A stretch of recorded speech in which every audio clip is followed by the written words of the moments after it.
Y'all heard our new intro? I am feeling it. Okay. So, hey, y'all, I am Nicky Says You Only Live Once, and welcome to another episode of MIA. So it is officially back. The 41st edition of the Miami Book Fair. It is returning to downtown Miami. It's going to be a day of literacy, street fairs, books, and all of that. So we have two authors, two special featured guests today. They'll actually be on site for the Miami Day Book Fair. So our first guest, now she hails from Chicago, and she's the author of Echo, a novel, a page-turning mystery. So let's welcome Tracy Clark to our MIA Soul Show for today. Tracy, how's it going? It's going well. How's it going over where you are? Well, you know what? I'm sure it's way warmer down here than it is where you are right now. I would get you guarantee that. Yeah, it's kind of cold here today. Yeah, and I'm sure you're looking forward to the Miami Day Book Fair. So it's a little vacation in the warm, tropical, And I need it. Yeah, I'm looking forward to it. Yeah. Okay. So you're from Chicago. So tell us a bit about your background. Well, I'm born here, raised here. I work here. This is my hometown. I love it. I'm in journalism. I'm coming from a journalism background. So this writing business is sort of an offshoot of that. So I'm also into the writing and the editing and all that fun stuff. So, this is kind of my jam. Yeah. In your bio, you said you are not moving because that is your spot. Unless something catastrophic happens, I think this is a pretty good spot to be. Awesome. So you also wrote that I am an overnight success, 20 some years in the making. Tell us more about this. Well, I sort of decided early on that I wanted to be a writer. I was a little kid doing it, 12 years old, 13 years old.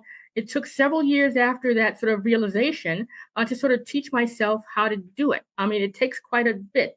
You have to learn the craft of writing. You have to sort of figure out how to put characters on the page. And it took from that 12-year-old, 13-year-old kid all the way up past college. And I'm writing constantly, putting little stories in little notebooks and everything like that. And it took that long for me to actually sort of figure out what the heck I was doing. And then to find somebody who would actually publish something that I had written. And so it took more than 25 years, actually, more than 20 years, to sort of find out how to do it, how to sort of direct my talent to a certain area, and then sort of work on it to the point where I could get it good enough that somebody would actually take it, buy it, and publish it. So overnight success took more than 20 years, and I'm still sort of stabbing away at it. I mean, you never get to the point where you learn everything. You're also constantly learning. And I'm sure you've seen the evolution of publishing, because I want to say maybe 20 years ago was different than where we are right now. You have like Amazon, you have like a lot of straight to the publishers in a sense. So what has been your observation given when you first started to publishers trying to publish a book in this day and age? Well, it's been quite a journey. When I first started, there were very few African-American or writers of color. And even with some of the rejection letters that I got, well, we just signed an African-American writer. We don't need two. Or I got a room rejected that said, oh, this character is not Black enough. I mean, so we're going from this spectrum of not having that many to sort of getting to a point now where we've got crime writers of color, which is one of the groups that I belong to, which is a wonderful, vibrant group of all kinds of people, which is just great. Till now they're actually looking for people like us. They're looking for our stories. They're looking for our books. And so I've sort of run the gamut of the whole thing. And I'm hoping that where we are now is not a trend that sort of goes away in 2 years or 3 years, that this is something that will continue. So I've seen it all. I've been through it all, and I've got the rejection letters to prove it. Oh, wow. Yeah. And look at that, 2024, and you're still here and you're still persistent. There's more to come. They can't get rid of me. Yeah. So tell us about Echo, a novel, and why it surrounds redheads or gingers. Well, it actually doesn't. Hyde is the one that has to do with redheads. Echo has to do with a fraternity killing, suspected of being sort of a hazing incident. And as my detectives sort of hit their crime scene, they quickly discovered that this murder tied to this particular fraternity house is connected to a murder that happened 30 years before in the exact same spot, the exact same motive of death. And they have to sort of connect the two cases. And it sort of delves into the areas of what justice is, what revenge might be, and how that is different for different people. So what you might consider justice might be different from somebody else's idea of what it is. And so that's what the book's about. And I've got my complicated cop characters in there, Detective Harriet Foster and her partner, Detective Vera Lee. And they're in there fighting the good fight. Okay, so why murder mystery? I don't know. That's just my area. I love it. I started with Agatha Christie, like most writers do, most crime writers do, and just sort of followed it up through Walter Mosley and Dashiell Hammett and all of those wonderful writers. And, it just seems to be murder and mayhem seems to be my thing. I kind of like it. I gotta ask, are you like a fan of like Forensic Files or like the ID channel or do you watch? It's all interesting. I mean, it's not on the page. It's great. I'm not out in the street sort of killing folks. I love on the page though. It's wonderful fun doing it on the page. So yeah, that's my area. I like it. Crime thrillers, crime fiction, strong female protagonists. I love that. And sort of putting people like me on the pages of books where they should be all along. Yeah, I mean, murder mysteries, they always because we're so curious. I'm a fan of 48 Hours. I'll be on YouTube all day just watching 48 Hours or the Coffee House Crimes because I'm like, wow, that happened. Wow, dang, So all it is at the foundation is just an interesting puzzle, right? So you want to give your readers a wonderful experience, give them a puzzle they can sort of sink their teeth into and sort of solve on their own, and then give them entertaining characters to sort of get them through the process. Yeah. So are any of your, I guess, novels or murder mysteries like nonfiction? Or is it like a blend or I don't know? All fiction so far, all made up, all creativity, all imagination. We'll see what happens down the line. Okay. So where can we purchase your books? The books, the first two in the series, Hide and Fall, are available in any independent bookstore or anywhere you might buy books. And Echo comes out the 3rd of December. So I'm looking forward to that one too. Yeah, that's a great holiday gifts, everybody. Okay, There you go. Yes. Well, thank you so much. Looking forward to meeting you in person. It's a big event. Everybody shows up, they turn out, and the weather's going to be gorgeous. So, Tracy, nice to meet you, and we'll see you soon. See you there. Bye-bye. And y'all, so my next guest, again, she will be speaking at the Miami-Dade Book Fair. But before she comes on screen, we have a really quick commercial break. We'll be right back. I grew up down here in South Florida, so for me, it's a little bit more personal. For the Mesman and Dover Law Firm, it's about community. For us, South Florida's our home. You all are our people. Our family. Our future. The difference we'll make for you, your loved ones, your kids, matters. Because to us, it's personal. If you need us, call us 24/7 at 866-954-MORE. That's 866-954-6673. The Mesman and Dover Law Firm, youraccidentattorneys.com. All I wanted was my name. Tina Turner. Tina, the Tina Turner musical. The mega hit comes direct from Broadway. See her triumphant story and be ecstatically blown away. Everybody everywhere should come see Rafe's New York Magazine. Coming to the Arch Center January 14th through 19th. Tickets at archcenter.org.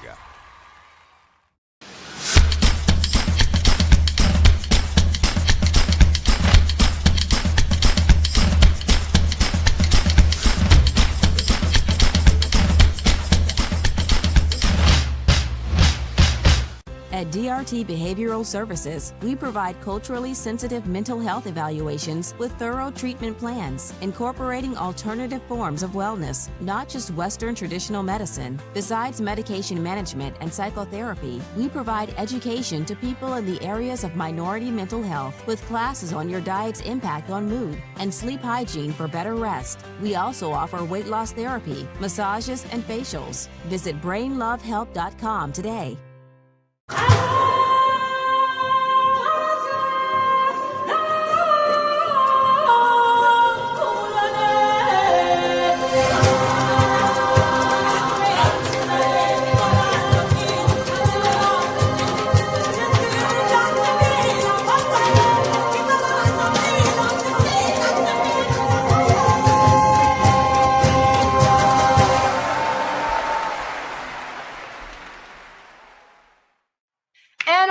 back. So, y'all, we are talking about the 41st edition of the Miami-Dade Book Fair. And our second guest, y'all, she has a deep connections to Miami. She is a historian at Carnegie Mellon University and is the author of Combahee Harriet Tubman, The Combahee River Raid, and Black Freedom During the Civil War. So let's welcome Dr. Edda L. Fields Black. Welcome to MIA Soul. How are you feeling today? Thank you. I'm great today. How are you? Doing pretty good. I know I asked you earlier. I'm like, are those real books behind you or is that AI? Because like nowadays it's kind of hard to tell, but you said those are actually real books. These are actually real books. Yes. And just one of many rooms. And I'm at home. So this is one of many rooms that has a lot of books. Did you read all of them? Huh? Yeah, we've read, this is my husband's office. And so we've got both of our books in here. Yes, we've read all of them. And now our children are reading them. Oh my gosh. Like I'm inspired just because we're in a digital age right now. So everything is like this, that. And it's always great to just have a really nice paperback. You know, it's good to have that. So you've inspired me to just pick up a paperback book and just sit down and read it. Yes, Okay. yes. So you're a direct descendant of one of the Black soldiers and the 2nd SC Volunteers who fought in the Combahee River Raid. Now, tell us about that story and the legacy. Yeah, so my great-great-great-grandfather, Hector Fields, was a member of the 2nd South Carolina Volunteers. I did not know this before I started researching the book. But what I found was his pension files. And it actually wasn't his pension file. It was the pension file of his brother, Jonas Fields. And it told us where our family was enslaved, okay, and by whom, how the family got separated before and after the war, other members of the enslaved community, and how they moved to the county where my dad's family lives now. So Hector must have been on a plantation, probably in Beaufort County, South Carolina. He likely ran away after this big battle during the Civil War called the Battle of Port Royal. And he liberated himself and he went to Beaufort and he joined the 2nd South Carolina Volunteers in March of 1863. So this is the regiment that actually conducted the Combahee River Raid. And he was in one of the companies that fought in it. And again, I didn't know any of this. Can I say that? Yes, I can say I did not know this before I started researching the book. Wow, that's some really rich history. I heard you say like your father's pension, like his documents, and that's how it kind of came about. Wow, that's yeah. I was looking for the Fields family. Our family patriarch had left me with this responsibility. I consulted the International African American Museum Center for Family History. This is in Charleston, and learned that there was a Civil War veteran by the name of Hector Fields. I did not think he was my ancestor, okay? And he did not have a pension file, but we were able to find his brother's pension file. And we didn't know the names of any other of his family members except Hector, father to son, down to my grandfather. So his brothers and sisters, his parents, his other children, we didn't have any of that information. But I was able to put it together with these U.S. Civil War pension files.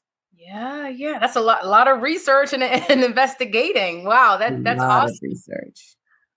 So you have like a strong connection with Harriet Tubman, or such a great interest. So tell us about your interest in Harriet Tubman, and you have 2 books actually that you did write about Harriet Tubman. So tell us more about that as well.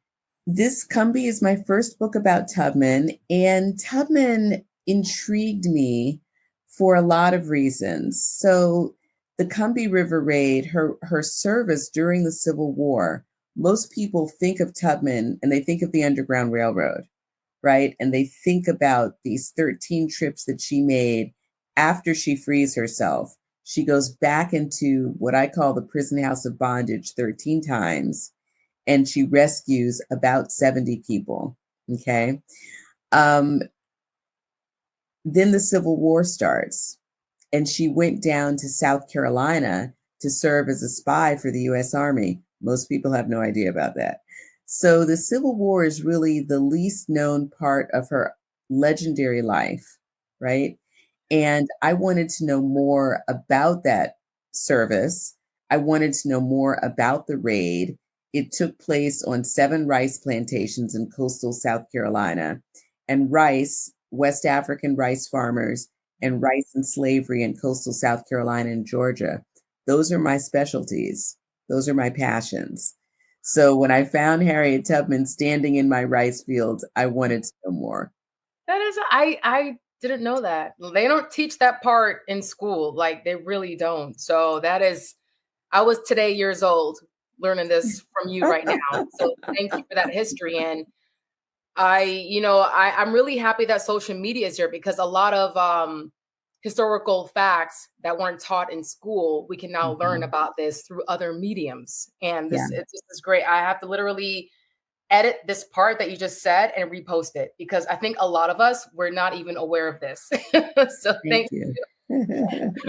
So being a daughter of Dr. Dorothy Fields, who is a prominent activist and founder of the Black Archives in Miami, did she inspire or influence your path into becoming a historian and an author?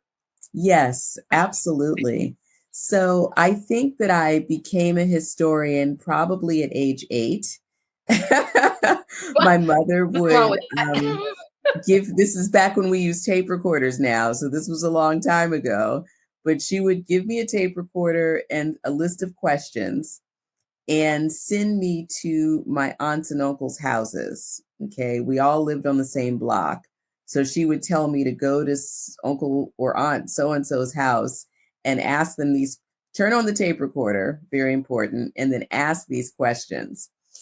And it wasn't long before I had questions of my own. I was fascinated by the stories. I was fascinated about our family. You know, they were immigrants from the Bahamas. My great grandparents were immigrants from the Bahamas. And so her mother and her siblings were first generation. I was very, very intrigued about their lives and about their stories. And so that really got me started. I loved history. And there was a time when I thought I was going to law school. And so if you had known me in high school, I would have said I was going to be a lawyer. But once I got to college, it was really that love of history and figuring out all the things that I could do with it, right? I really developed a love of writing in college. And so the idea of writing books was also something that I was really intrigued by. That's awesome. Like you literally had like actual family members that experienced certain events at that time. Like you were like, you had access to that story because those are your family members. That's great. Like with my grandmother, like I would ask her too about her upbringing. She was born in the 30s, 40s, late 30s. And I would ask her about, so my background is Jamaican.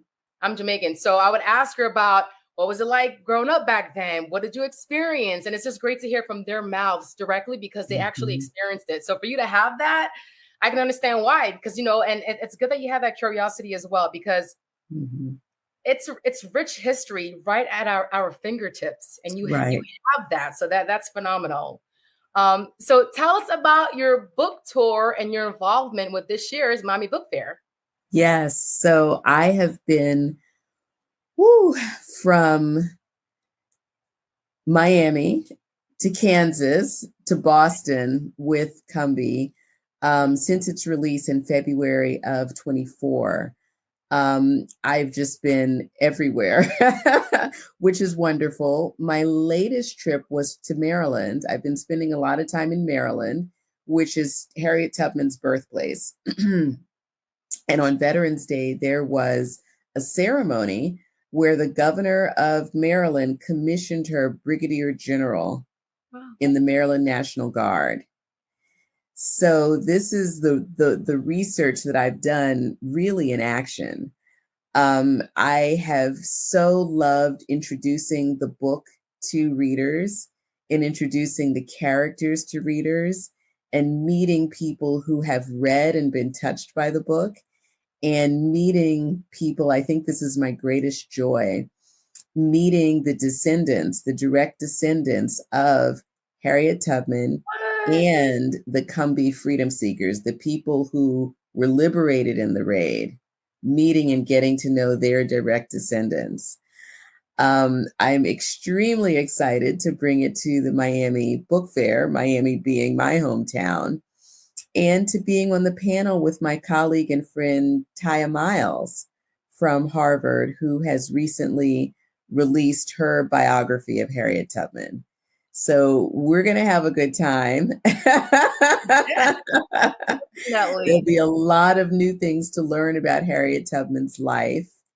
And it's going to be awesome. That's phenomenal. Well, looking forward to meeting you. Thank you. So where can we purchase your books? How can we find you? You can get the book pretty much anywhere you buy your books, independent bookstores. It's also on Amazon. Books and Books in Miami is a good place. Or bookshop.org is also a good place online. So the independent bookstores have it. Amazon has it. It's out there. Perfect. Well, Dr. Fields Black, thank you so much. It's great to meet you, and we'll see you soon. Thank you so much for having me. I look forward to it. Thank you. All right, y'all. So we are in Miami-Dade Book Fair season. We'll be right back. I grew up down here in South Florida, so for me, it's a little bit more personal. For the Mesman and Dover Law Firm, it's about community. For us, South Florida's our home. You all are our people. Our family. Our future. The difference we'll make for you, your loved ones, your kids, matters. Because to us, it's personal. If you need us, call us 24/7 at 866-954-MORE. That's 866-954-6673. Demesman and Dover Law Firm, youraccidentattorneys.com. All I wanted was my name. Tina Turner. Tina, the Tina Turner Musical. The mega hit comes direct from Broadway. See her triumphant story and be ecstatically blown away. Everybody everywhere should come see Rape's New York Magazine. Coming to the Arch Center January 14th through 19th. Tickets at archcenter.org.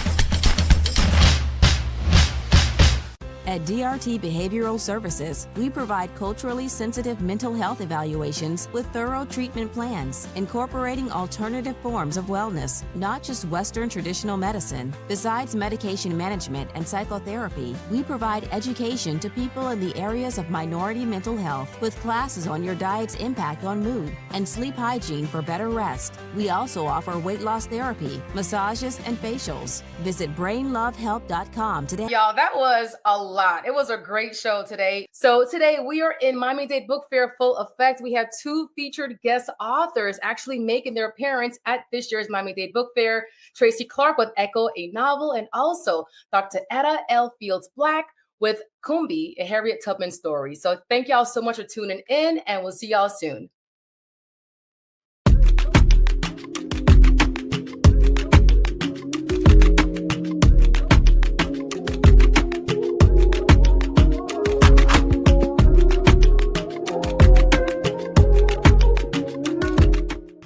At At DRT Behavioral Services, we provide culturally sensitive mental health evaluations with thorough treatment plans, incorporating alternative forms of wellness, not just Western traditional medicine. Besides medication management and psychotherapy, we provide education to people in the areas of minority mental health with classes on your diet's impact on mood and sleep hygiene for better rest. We also offer weight loss therapy, massages, and facials. Visit brainlovehelp.com today. When quality care is a priority